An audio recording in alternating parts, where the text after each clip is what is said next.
Assalamualaikum warahmatullahi wabarakatuh. Pada video kali ini saya akan membahas faktorisasi tunggal. Nah, pada video sebelumnya kita sudah membahas faktorisasi bilangan prima. Nah, faktorisasi tunggal yaitu pemfaktoran suatu bilangan bulat positif atas faktor-faktor prima adalah tunggal, sehingga kita dapat mengenalnya sebagai faktorisasi tunggal. Tetapi sebelum membicarakan faktorisasi tunggal, kita akan mempelajari beberapa teorema sebagai persiapan untuk mempelajari faktorisasi tunggal. Nah, di sini ada teorema 4.5. Jika P suatu bilangan prima dan P habis membagi AB, maka P membagi A atau P membagi B. Karena P suatu bilangan prima, maka untuk sembarang bilangan bulat A berlaku AP sama dengan 1 atau faktorisasi AP sama dengan P. Jika faktorisasi AP sama dengan 1 dan P membagi habis AB, kita pernah membuktikan bahwa P membagi B. Buktikan kembali. Dan jika faktorisasi AP sama dengan P, maka P membagi A. Jadi terbukti bahwa P membagi A atau P habis membagi B.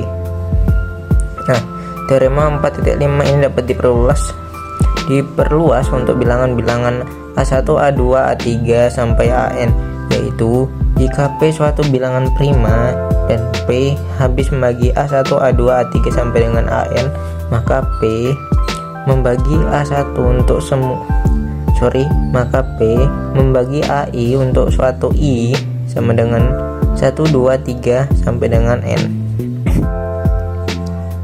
Membuktikan dengan induksi matematik pada N, yaitu banyaknya faktor. Nah, di sini ada untuk N sama dengan 1, yaitu P membagi habis A1, jelas benar. Kalau untuk N2 yaitu P membagi A1, A2, karena P suatu bilangan prima, maka menurut teorema 4.5 P membagi habis A1 atau P membagi habis A2. Nah, kita bisa ambil hipotesis induksi untuk bilangan bulat T dengan P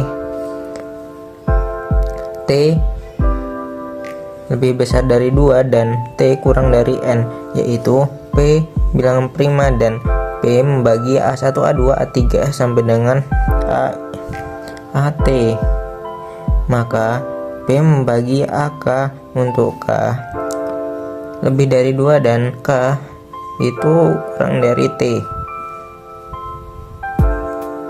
Nah, pandang P membagi A1, A2, A3 sampai AN, atau dapat ditulis sebagai P membagi A1, A2, A3 sampai dengan AN. Maka menurut teorema 4.5 diperoleh P membagi A1, A2, A3 sampai dengan AN atau P membagi AN. Nah, jika P membagi AN, maka teorema telah terbukti. Jika P membagi A1, A2, A3 sampai dengan AN 2 dan AN 1, maka menurut teorema 4.5 diperoleh bahwa P membagi A1, A2, A3 sampai dengan AN 2 atau P membagi AN 1. Jika P membagi AN 1, maka teorema terbukti. Dan jika P membagi A1, A2, A3 dan AN, maka proses seperti di atas dapat diuraikan. Berdasarkan hipotesis yang diambil, maka proses tersebut masih akan berakhir. Berarti bila bilangan prima P membagi suatu salah dari A1, A2, A3 sampai dengan AN, jika pada teorema 4.5 diambil kasus bahwa P, Q, dan R masing-masing bilangan prima dan P membagi Q, R, maka P membagi Q atau P membagi R, yaitu P sama dengan Q atau P sama dengan R, karena P, Q, dan R masing-masing bilangan prima. Nah, kasus tersebut dapat diperluas sebagai berikut. Jika P1, Q1, Q2, Q3, Qn semuanya bilangan prima dan P, Q1, Q2, Q3, Qn, maka P sama dengan Qk untuk suatu bilangan bulat K dengan K kurang dari 1, K lebih dari 1 dan K kurang dari N.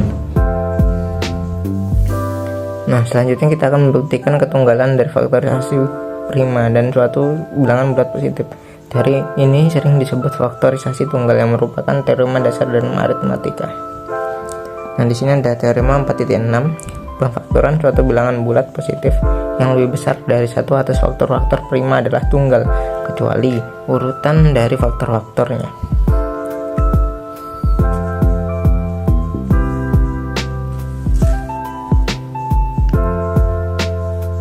Nah, di sini kita ambil bilangan bulat positif n lebih dari 1. Jika n suatu bilangan prima, maka n adalah faktornya sendiri. Jika n suatu bilangan komposit dan diandaikan bahwa pemfaktoran n atas faktor-faktor prima adalah tidak tunggal, misalnya n sama dengan Pi1, Pi2, Pt, dan n Q1, Q2, Qr, dengan Pi dan Qj masing-masing adalah bilangan-bilangan prima untuk I1, 2, 3 sampai dengan T, dan J1, 2, 3 sampai dengan R, sehingga P2 itu lebih besar dari P1 dan P2 itu lebih atau kurang dari P3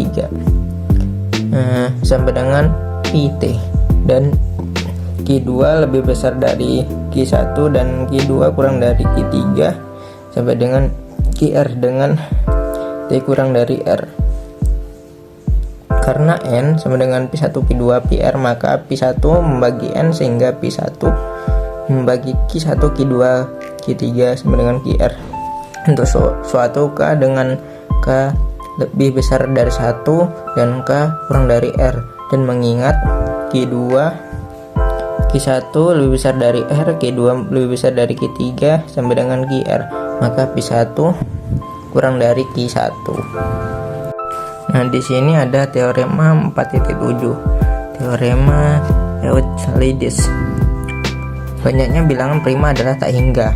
Pada pembuktian teorema Euclides tersebut, yang menarik adalah pembentukan bilangan bulat positif n sebagai hasil kali semua bilangan prima ditambah 1. Apakah n tersebut suatu bilangan prima? Misalnya, kita memulai untuk bilangan prima pertama yaitu 2, maka kita memperoleh teorema ini kan menyatakan bahwa bilangan positif n sebagai hasil kali semua bilangan prima ditambah 1. Jadi kita cari n1. N1 itu kan 2 ditambah 1 sama dengan 3. Terbukti ya teman-teman. Jadi n1 itu 3. Terus n2 itu 2 dikali 3 tambah 1 sama dengan 7. 2 dikali 5 tambah 1 sama dengan 31. N4 2 dikali 5 dikali 7 ditambah 1 sama dengan 211. Nah, selanjutnya N5 2 dikali 3 ditambah 5 dikali 7. Nah, bilangan prima setelah 7 itu kan 11. Jadi 2 dikali 5 dikali 7 dikali 11 ditambah 1 sama dengan 2311. Nah, ini semua kan bilangan prima ya teman-teman. Jadi terbukti teorema ini benar. Lanjut ke teorema 4.8. Nah, dalam suatu barisan bilangan prima, jika Pn menyatakan bilangan prima ke n, maka Pn kurang dari 2 pangkat n min 1. Pembuktian menggunakan induksi matematik pada n. Untuk n sama dengan 1 diperoleh P1 kurang dari 2 pangkat 2 pangkat 0, yaitu P1 kurang dari 2. Hal ini memang benar sebab bilangan prima pertama adalah 2. Selanjutnya, sebagai hipotesis, teorema diasumsikan benar untuk n sama dengan k, yaitu PK kurang dari 2K min 1. Jadi kita asumsikan bahwa n-nya sama dengan k. Harus dibuktikan bahwa teorema benar untuk n sama dengan k plus 1, yaitu PK ditambah 1 kurang dari 2 pangkat 2K. Perhatikan bahwa PK plus 1 kurang dari P1, P2, P3 sampai dengan PK plus 1. PK plus 1 kurang dari 2 pangkat 2 pangkat 2 pangkat 2 pangkat 2 pangkat 3 sampai dengan 2 pangkat 2 K min 1 ditambah 1. PK plus 1 kurang dari 2 pangkat 1 tambah 2 pangkat 3 tambah 2 pangkat 3 tambah sampai dengan 2K min 1. Ini pangkatnya ini kita masukkan di sini teman-teman. pangkat 2-2-nya ini kita satukan jadi di sini. Jadi cukup kita tuliskan 2-nya sekali saja ditambah 1. Mudah ditunjukkan bahwa 1 tambah 2 tambah 2 pangkat 2 tambah 2 pangkat 3 ditambah sampai 2 K-1 sama dengan 2 pangkat K-1, yaitu suatu deret geometri dengan rasio 2, sehingga diperoleh PK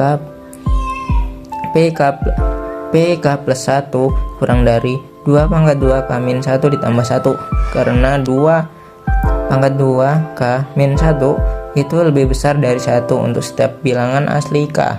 Maka ketidaksamaan itu menjadi PK plus 1 kurang dari 2 pangkat 2 K-1 ditambah 2 pangkat 2 K-1. PK-1 kurang dari 2 pangkat 2 K-1. Oke, karena teorema benar untuk N sama dengan 1 dan benar untuk N sama dengan K, dan telah ditunjukkan benar untuk N sama dengan K plus 1, maka teorema benar untuk setiap bilangan asli N.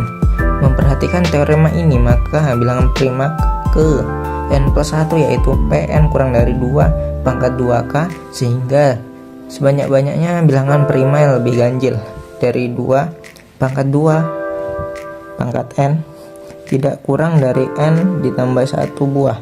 Jadi untuk N lebih besar dari 1, maka ada paling sedikit N plus 1 buah bilangan prima yang lebih kecil dari 2 pangkat 2 N.